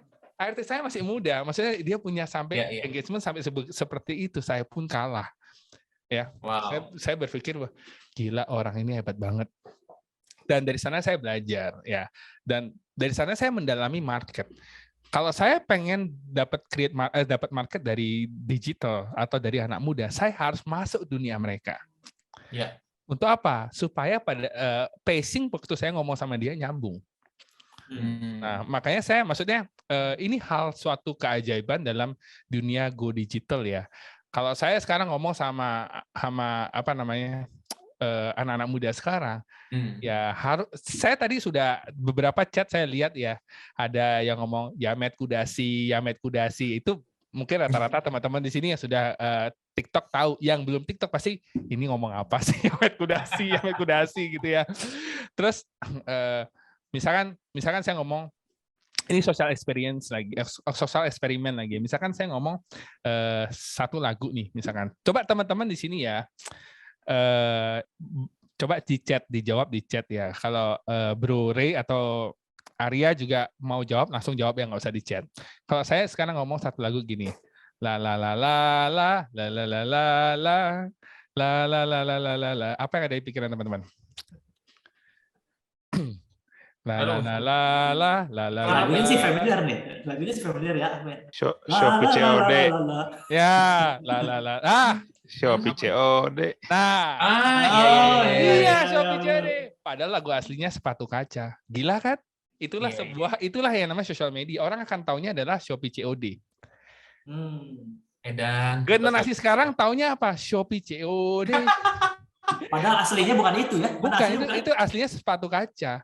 Itu lagunya hahaha. Iya. Itu ya. Tapi di sana saya belajar gila ya, sosial media bisa sehebat ini gitu loh. Dan saya belajar pun, jadi saya begitu saya mendalami sebuah sosial media, jadi saya tahu, oh ini toh dunianya sosial media. Dari Yamed Kudashi, Shopee COD, terus Stay, lagu-lagunya, atau What is Love, terus misalnya lagu-lagu yang kayak gitu. Jadi apa? Pada saat saya buat sebuah konten sosial media, saya kasih lagu itu, mereka langsung terbranding udah. Ngerti ya? Ya. Jadi itu kalau dari market ya. Jadi maksudnya kalau kita mau create market, kita harus mendalami dulu market kita itu dunianya kayak gimana. Jadi kita harus masuk ke sana. Even nih ya. Saya memang seorang gamer. Saya suka main game. Tetapi yang merekomendasi game ke saya itu adalah masih orang yang SMA. Kebetulan itu yang rekomendasi adalah anak dari klien saya. Waktu itu kan saya dekat sama klien, Uncle Randy, ayo dong, Uncle Randy main ini gitu, temenin aku main ini. Oh ya udah, saya download, saya belajar main. Untuk apa? Supaya bisa masuk ke dunia dia. Jadi kalau bisa dibilang dulu mungkin gamer sejati ya, Dota 2, CS segala macam. Tapi sekarang lebih ke arah gamer society. Jadi main game hanya untuk apa? Saya pernah loh meeting prospek di game. Serius. Jadi saya lagi main ini sekarang satu tim berempat ya di dalam game mic on lagi main ngomongin prospek. Jadi gini, jadi Ren gimana ya kalau seandainya kata mau ikut yang plan ini gitu. Bayangin lagi main game. Sambil main game itu. Iya lagi main game, ngomongin prospek gitu. Bahkan sampai ada nih saya lagi prospek nih. Kok jadi ini mau tak jelasin mau di mana, mau Zoom atau on call. Dia ngajakin mana? Gimana kalau kita jelasinnya di lobby di game maksudnya. Gila nggak saya pikir, oh my god. Tapi di satu sisi saya berpikir, tapi bisnis ini luar biasa. Prospek kita bisa di mana aja. Bahkan maksudnya kita mau closing pun, kita mau proses pun ya kan tanpa harus kita ketemu gitu loh. Jadi makanya saya bisa bilang, kalau dari market beda banget. Zaman dulu ya harus ketemu lah, harus gini. Sekarang kan beda banget sama sekarang ya. Itu dari market. Nah, lalu kalau seandainya kita ngomong dari tim, bagaimana kita develop tim. Nah, saya dari 2007, ini saya ngomong, saya agent yang bukan lahir dari MRT. Saya adalah agent yang mungkin bisa dibilang masuk ke MRT ya. Karena kebetulan saya married sama salah satu anak dari MRT. Saya masuk ke MRT 2017 ya. Dan 2017 juga di akhir saya melihat bahwa oke, ini MRT gaya lama nih. Lalu saya merasa bahwa aku mau coba gimana kalau MRT ini aku bikin to the next level. Ya walaupun yang namanya senior ya pasti merasa bahwa lu anak bawang apaan sih? Maksudnya istilahnya lu tahu apa sih? Ya kayak intinya gitulah. Maksudnya sometimes kalau kita mau nunjukin sesuatu sama yang lebih senior, itu nggak bisa hanya ide. Tapi kita harus wujudin dulu, kasih dia lihat nih, ini loh, this is the future loh gitu loh. Setelah itu baru dia bisa lihat. Kalau dia merasa oke, dia bisa nerima, accept, maka baru ini bisa terjadi gitu. Ini lucu banget nih lagu Hero Pak Martin diganti Yamed Kudashi, bener juga ya. Saya suruh nanti Pak Martin ini ngedance Yamed Kudashi gitu ya. Sama mulai dari sana saya pertama kali yang membawa MRT untuk masuk ke dunia YouTube. Jadi sebenarnya kalau bisa dibilang YouTube konten-konten YouTube di MRT Group ya di Ya. YouTube itu rata-rata kurang lebih produsernya adalah saya pribadi. Dan konsep-konsepnya yang pertama kali ini kalau teman-teman boleh lihat, ini saya Ya. boleh share ya. Silakan Bro.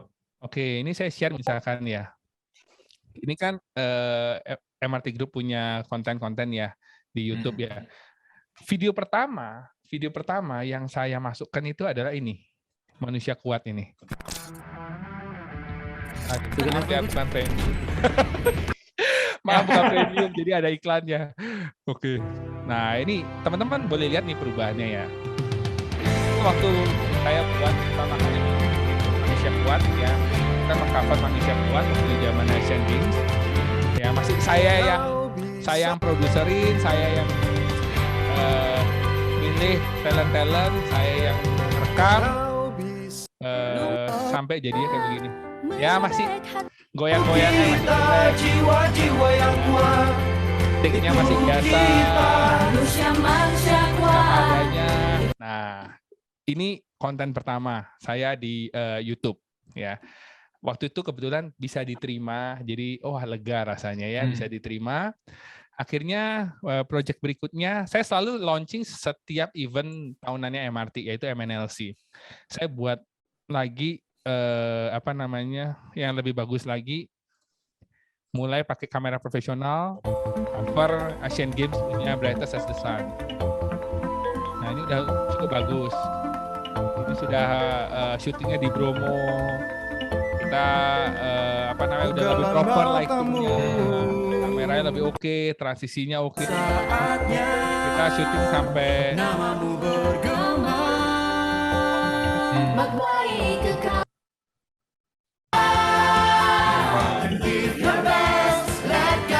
kita sampai pakai drone juga. Kibarkan bendera bangsamu terbentang di tiang tertinggi, jadikanlah Jadi perkembangannya seperti itu sampai ya. akhirnya dengan Go Digital ini MRT baru bisa melihat oke, this is the future. Jadi dia langsung bertanya, Ren, what next? Dia jadi ada, maksudnya ya MRT jadi merasa bahwa kalau emang ini the future, what next? Apa berikutnya? Akhirnya berikutnya saya diminta untuk menjadi nge-handle multimedia untuk acara tahunannya MRT, which is MNLC. Waktu itu ini. Nah, ini saya sempat buat waktu di Bandung untuk opening. Gara-gara sebuah opening ini, saya jadi MRT jadi memiliki sebuah momen di mana setiap acara MNLC opening conference itu mereka semua menanti-nantikan openingnya. Jadi kayak jadi kayak MRT moment gitu ya, opening momennya. Jadi mereka itu, kenapa saya buat ini? Saya punya ide gini loh. Kadang sebuah conference kalau mau nyuruh orang masuk itu susah, ya pasti ada yang masih di luar lah, masih ngobrol segala macam. Jadi saya buat satu momen di mana mereka akan menanti-nantikan hal ini sehingga mereka berlomba-lomba untuk masuk ya, diam di tempat duduk dan merekam momen ini gitu ya. Pertama kali itu sebenarnya 2018, tapi ini kebetulan di Bandung saya buat. Bukan ini, sebentar. Salah, bukan ini. Saya share ini aja, screen aja deh. Ini saya taruh di bawah, MNLC. Pertama kali itu di Solo. Ini dia, pertama kali di Solo. Ya, masih biasa lah teman-teman ya. Maksudnya, saya merasa waktu dulu zamannya buat begini, ini masih oke waktu pada saat itu ya. Masih hanya merefer MNLC dari tahun ke tahun itu seperti apa. Ini kebetulan susah. Lalu saya langsung aja masuk ke Bandung. Nah ini Bandung openingnya yang lebih oke lah. Saya bisa bilang jauh lebih oke, dan yang istilahnya gara-gara ini akhirnya setiap event sekarang multimedia nanyanya ke saya. Tapi saya pelan-pelan membuat regenerasi ya. Maksudnya harus ada harus ada orang-orang baru yang memang mungkin zaman saya pun nanti akan lewat ya. Karena saya download dulu deh. Jadi lebih cepat. Oke. Cepat download malah. Nah, ini.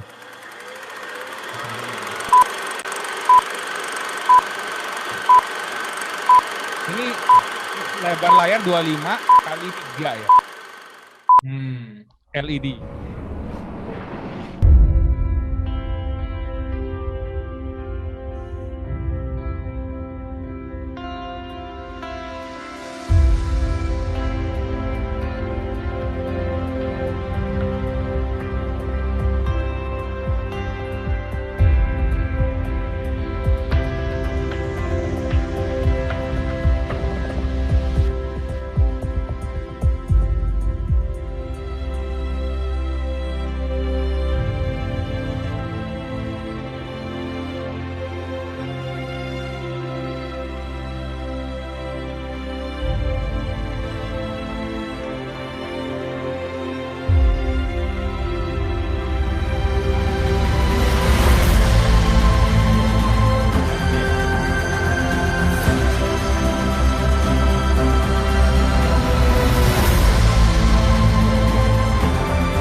Ya, saya ngabisin ya nanti waktu durasi.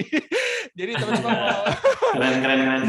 ya kayak begitulah. Jadi apa namanya buat seperti itu sampai akhirnya di satu titik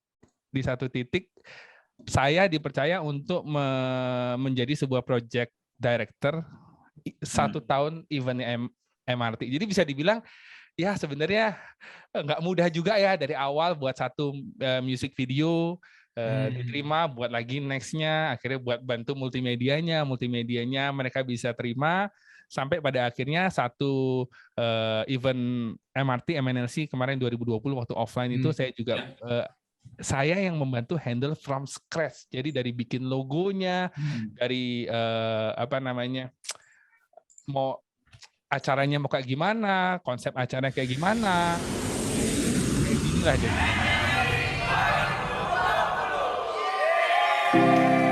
Big vision, strong leadership number 1.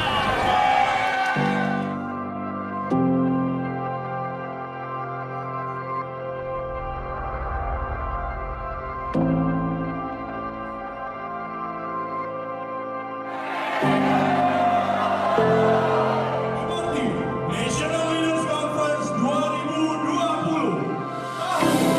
Tahun pertumbuhan dalam harmoni. Saya cepetin aja ya.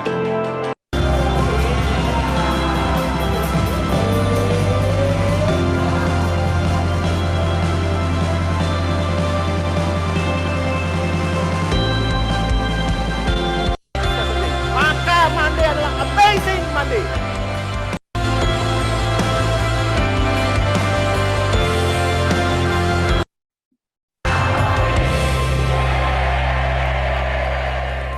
Edan. Gila, keren banget.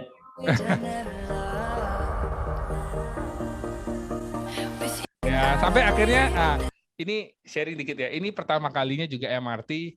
Saya mau buat karena saya tahu the future itu kan pasti bakal anak muda ya, milenials. Walaupun milenials ya bisa dibilang kalau sekarang disuruh rekrut milenials yang masih aba-abil ya juga malas juga ya. Maksudnya the future will be a millennials. Maksudnya target marketnya yang tadi saya sebutin itu ya.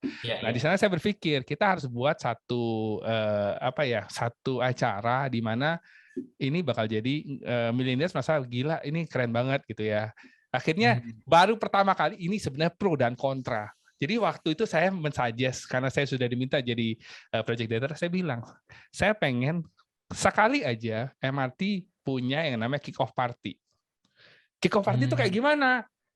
Karena sebenarnya kan kita belajar tuh dari pengalamannya Prudential yang sempat di Berlin kan banyak komplainan tuh gara-gara party ada alkohol seperti itu. Jadi waktu itu saya bilang, oke, saya akan buatnya beda. Maksudnya gimana? Ya kita buat kayak kick-off party, kita doang tanpa alkohol, ya.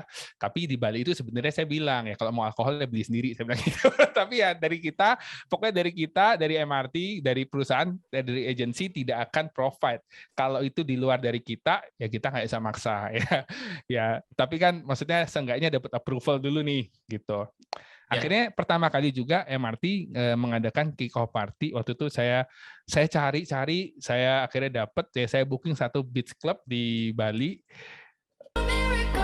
Acaranya kayak begini.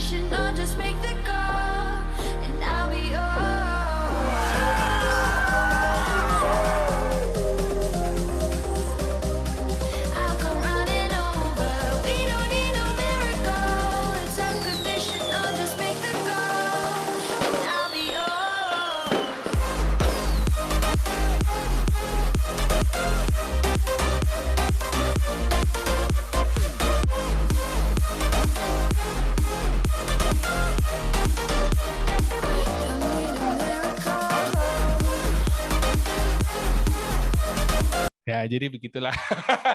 Itu ya kita maksudnya bersyukur ya kita bisa ngadakan offline ini sebelum pandemik ya.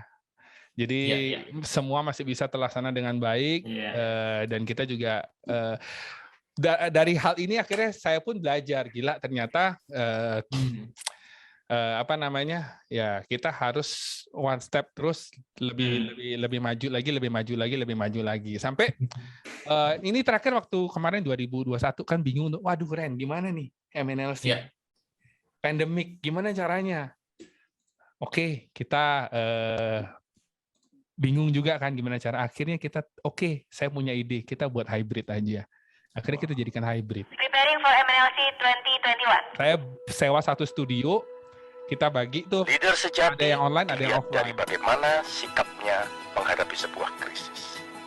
Jadi ini kemarin waktu Leader kita sejati mengubah krisis menjadi opportunity. This is the year of multiplication and victory.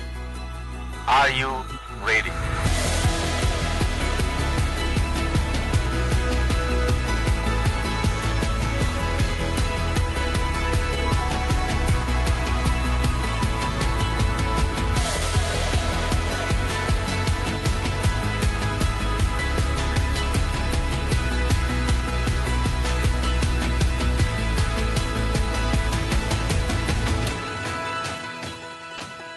Ya, jadi begitu. Wow, ya, dan ini sih banget. menurut gua udah lebih bagus pada acara prudensial kata gue. Gua lebih kepengen ikutan acara MRT. Tapi jadi gue lihat benar-benar ini betul-betul nggak mati akal ya, benar-benar ngelihat situasi terus kemudian merealisasikan apa yang bukan cuma mungkin, gue percaya memang dibaca banget gitu trennya sekarang ya. Ini big applause lah benar-benar buat teman-teman MRT khususnya buat Ko Randy ya. Jadi produsernya. Ya sebenarnya saya juga dibantu oleh tim-tim yang luar biasa juga sih di MRT. Saya juga nggak bisa ya sendiri, maksudnya sendiri one man show nggak bisa. Jadi sebenarnya saya lebih ke arah visionernya. Saya sudah mengkonsepkan semuanya, tetapi di satu sisi saya juga membutuhkan tangan-tangan dan kaki-kaki teman-teman tim di bawahnya itu. Gitu. Kalau tanpa mereka juga saya nggak bisa apa-apa. Gitu. Ya, Ko Randy, kalau boleh gue simpulin ya dari beberapa pembicaraan ke belakang ini, bisa nggak kita bilang gini bahwa sebenarnya buat teman-teman sendiri yang sekarang ada di bisnis ini, ketika join dan mungkin ada sebagian yang join sebelum pandemi atau join saat pandemi, artinya kita memang perlu nemuin cara-cara yang kreatif untuk bisa reach calon nasabah kita, calon tim kita, itu mungkin ya. Yes, betul. Business is not about komoditinya. Bisnis itu it's about opportunity. Ngerti ya? Jadi maksudnya bisnis itu kita jangan lihat komoditinya, jual apa, semua sama bisnis kok. Yang paling penting adalah opportunity-nya. Karena kalau tadi kita ngomong masalah market nih, sama aja kok orang mau bisnis kayak buat kue kering nih. Ya mungkin minggu pertama, bulan pertama masih bisa tuh marketnya keluarga sendiri, saudara, teman dekat. Pertanyaannya setelah 1 bulan berikutnya, apa masih bisa dia langganan terus? Yang ada dia batuk, sakit tenggorokan. Ya. Pasti sorry nggak dulu. Ya, berarti kan dia harus create market baru. Semua bisnis sama. Gitu.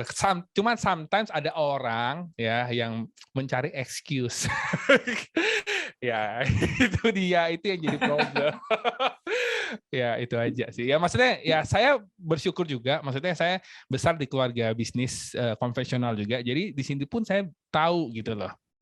Saya memutuskan keluar dari bisnis konvensional itu kan sebenarnya bukan hal yang mudah ya. Tetapi di situ saya melihat bahwa bisnis konvensional saya mungkin tidak akan jadi apa-apa. Saya cuma merasa bahwa gini, saya ada perasaan di mana kalau di bisnis konvensional saya tidak bisa membuat orang lain itu bisa seperti saya. Walaupun kita nggak ngomong bahwa duit itu paling penting. Ya, saya bukan orang yang munafik juga. Duit itu penting. Tetapi setelah kamu dapat duit, what next gitu loh. At least kan orang-orang sekitar kita juga, ya kalau gue bisa beli mobil, lu harus bisa beli mobil lah. Itu yang saya nggak bisa dapat di bisnis konvensional. Ya, akhirnya saya karena value itu saya memutuskan saya keluar dari bisnis konvensional. Dan pada saat itu karena tidak ada orang yang handle bisnis konvensional family, saya bilang ya udah buat profesional aja. Kalau memang ada bisnis yang tidak bisa di-running, udah tutup aja. Daripada kamu pusing, tutup, lahannya disewain aja. Lebih bisa kasih kita passive income, kita nggak pusing, kita bisa fokus sama satu hal yang memang bisa memperbesar kita punya capital. Gitu. Apalagi kan sekarang nih kalau teman-teman ini kan lagi trending nih ya masalah robot ya. Ikutin banget nih ini satu hal ya. Saya tidak anti dengan robot. Robot itu saya belajar sebenarnya dari game. Bot itu pertama kali ada di game, di mana ada software yang bisa menggantikan kita dalam game itu running atau farming. Akhirnya dibentuk juga di dalam trading. Dan robot digunakan dalam trading itu sah-sah aja. Ini tidak dalam ini ya, maksudnya saya kebetulan ingat aja, saya langsung share ya, karena ada hubungannya dengan investasi, dengan memperbesar capital. Banyak orang berpikirnya salah, tetapi dibilang salah juga nggak mungkin kepepet ya. Banyak orang akhirnya gabung dengan konsep money game, ya robot dengan konsep money game, dengan cara berpikir yang mungkin kalau saya bisa bilang kurang tepat. Tetapi kalau dengan kondisi dia untuk dapetin ceperan atau dapetin income dari sana, ya nggak salah. Tetapi sudah tahu harus sudah tahu resikonya. Ya. Tetapi bagi saya gini, kalau kamu fokusnya di sana, fokus hanya pada persentase, ya itu justru salah.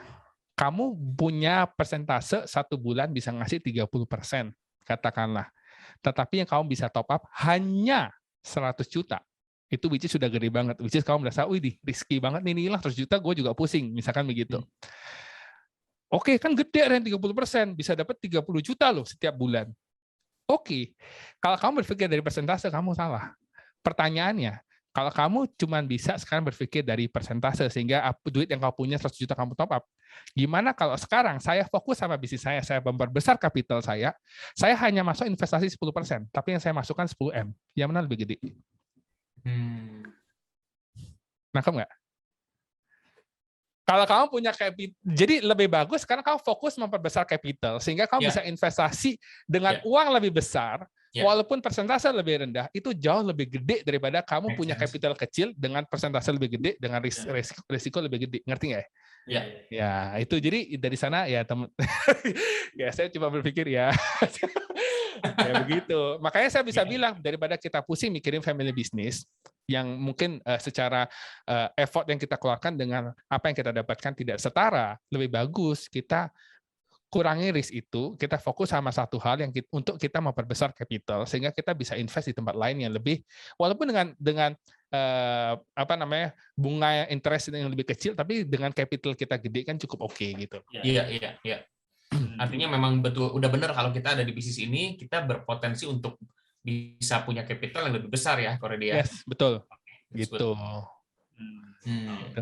Nah, ini satu hal lagi tentang digital ya. Kebetulan saya ingat. Saya pernah loh tulis surat ke Pak Jens. Tulis surat dan kebetulan dibalas dengan WA. Kebetulan Pak Jens waktu itu lagi bicara, lagi conference. Saya kasih satu ide. Saya ngomong, Pak Jens, kalau boleh saya kasih ide, bisa nggak aplikasi Pulse ya itu di-connect di gadget jam. Buktinya sekarang udah bisa kan? Nah, tapi saya kasih satu ide lagi. Kalau bisa, pada saat jam itu nanti akan mendetek detak jantung pemakai itu kan biasa dikasih ada getar-getar kan kalau lebih kan.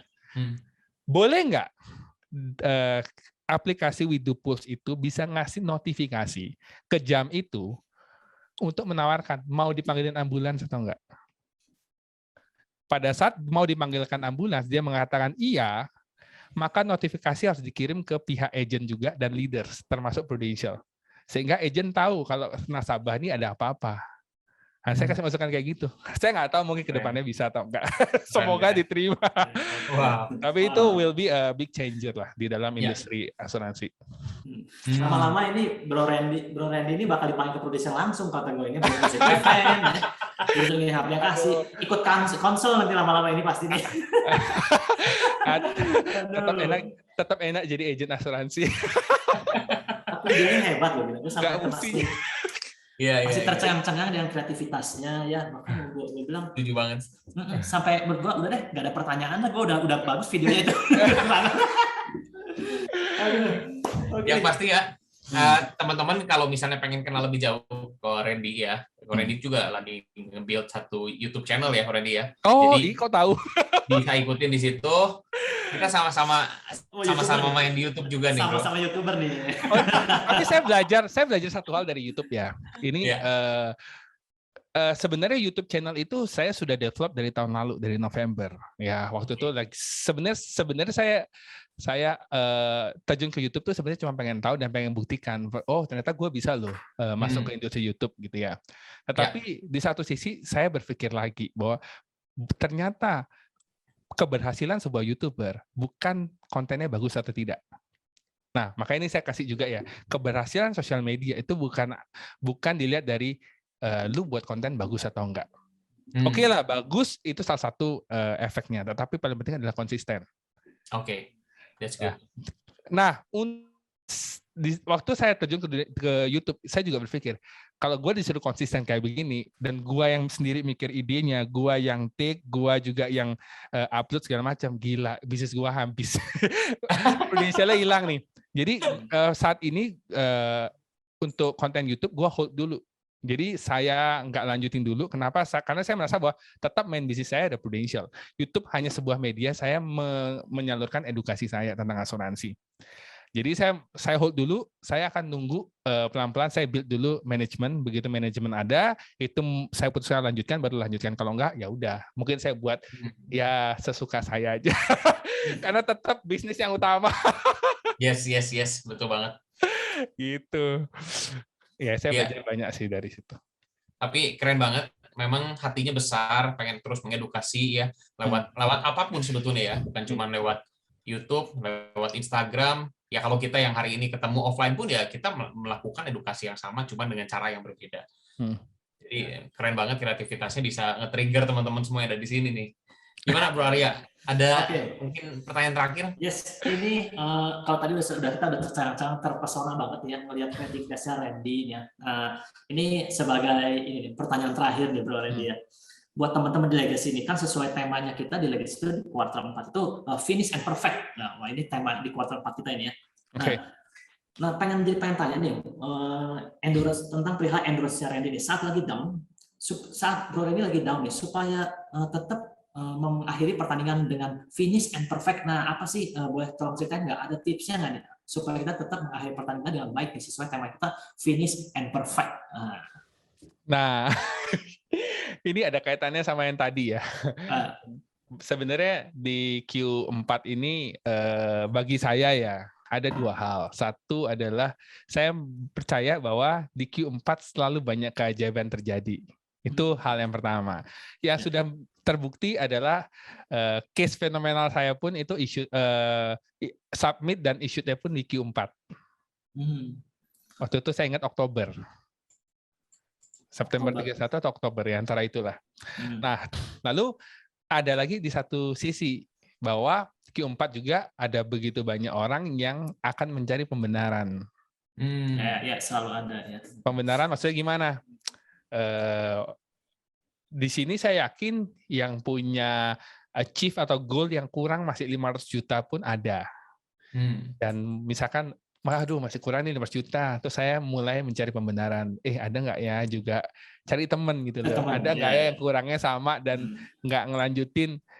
Kan kadang ada nih, kayaknya gua nggak sih tahun ini, kayaknya tahun depan. Nah, mulailah cari, wah ini ada temen nih. Mulailah punya pemikiran dan perasaan yang sama. Diajak tahun depan, ya udahlah gua tahun depan juga. Nah, ngeri ya. Cari badi-badinya ya.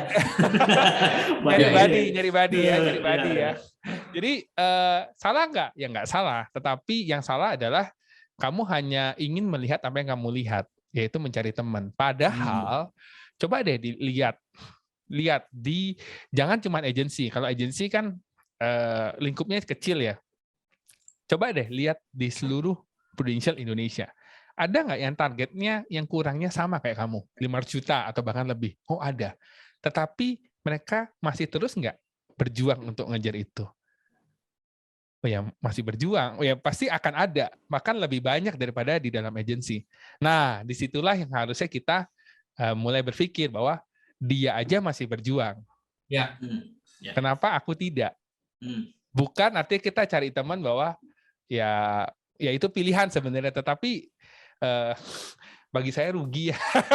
Rugi kalau seandainya kata kita punya goal tapi kita nggak achieve, karena itu akan menjadi trauma. Ngerti ya? Kalau maksud trauma itu saya juga belajar gini, misalkan teman-teman olahraga lalu keseleo karena loncat atau gara-gara lari. Nah, itu kalau dalam ilmu kedokteran kan namanya trauma. Kenapa disebut trauma? Bagi saya mengartikan bahwa trauma itu kalau teman-teman melakukan hal yang sama lagi, pasti akan ada rasa ketakutan dan ada judgement bahwa ini pasti akan keselio nih. Jadi takut loncat lagi atau takut lari lagi, nanti bakal keselio. Nah, kalau teman-teman sekarang nggak berusaha untuk achieve goal teman-teman, itu akan menjadi trauma loh. Walaupun nggak kelihatan, itu akan jadi trauma. Sehingga tahun depan melakukan yang sama, pasti sudah judging dulu. Gua males ngelakuin, nanti pasti ujung-ujung akhirnya begini. Kayak gini lagi gitu ya. Gitu. Sebenarnya itu berlaku juga buat teman-teman yang mungkin ngerasa rekrut itu susah atau cari nasabah itu susah. Coba deh dilihat. Wow. Pasti akan ada kejadian trauma yang pernah terjadi. Ya. Yang akhirnya membuat kita judging, padahal belum tentu itu terjadi. Bagus banget. Ngerti ya? Jadi buat saya finance sprint ini coba deh tutup mata, pakai kacamata kuda aja, nggak usah kayak saya juga merasa bahwa saya bersyukur ya tahun pertama saya jalanin, saya nggak tahu loh apa itu API, apa itu Start Club atau apa itu PCC. Yang saya cuma tahu adalah ya saya ngerasa ya hari ini saya harus do something. Yang maksudnya lebih better than yesterday. Jadi saya ngerasa ya tiap pagi saya cuma misalkan atau malam deh, misalkan waktu evaluasi malam saya berpikir besok aku ngelakuin apa yang aku misalnya lebih baik daripada hari ini. Gitu. Udah itu aja. Yang paling penting kita mengambil porsi kita sebagai manusia, lakukan yang terbaik. Ya sisanya terus bergerak ya, iya terus saja lakukan. Karena satu lagi tadi saya bisa bilang keajaiban terjadi itu kalau teman-teman melakukan. Kalau teman-teman nggak melakukan, nggak ada keajaiban yang terjadi. Setuju banget. Gitu. Jadi untuk finance sprint ini udah deh, sementara kita abaikan dulu nih yang tidak menuju goal kita. Nah, pakai kacamata kuda, udah lakukan yang terbaik. Masalah hasil itu Tuhan yang kasih. Yang jelas pada saat nanti Desember tanggal 31 di saat nanti detik-detik terakhir ya 11:45 saat leader-leader legacy nanti masih liatin proof force ya. Menunggu case agent-agentnya issued ya. Luar biasa. Sebenarnya saya pengen tepuk tangan sama para leader-leader ya yang masih jam 11:45 itu masih buka proof force di saat mungkin lagi kumpul sama saudaranya, keluarganya atau liburan, masih buka nge-refresh terus ya, nge-refresh terus ngeliatin chat WA segala macam ya.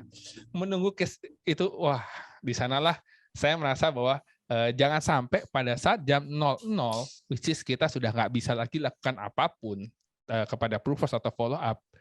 Jangan, misalnya yang cuma ada kata-katanya cuma satu, which is Tuhan, saya sudah melakukan yang terbaik dan saya tidak menyesal atas apa yang sudah saya lakukan tahun ini. Masalah hasil saya kembalikan ke Tuhan. Tetapi saya tidak, saya merasa puas atas apa yang sudah saya lakukan.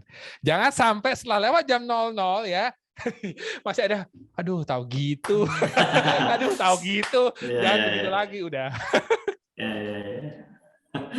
Wow, gitu. Itu keren mungkin banget. sedikit.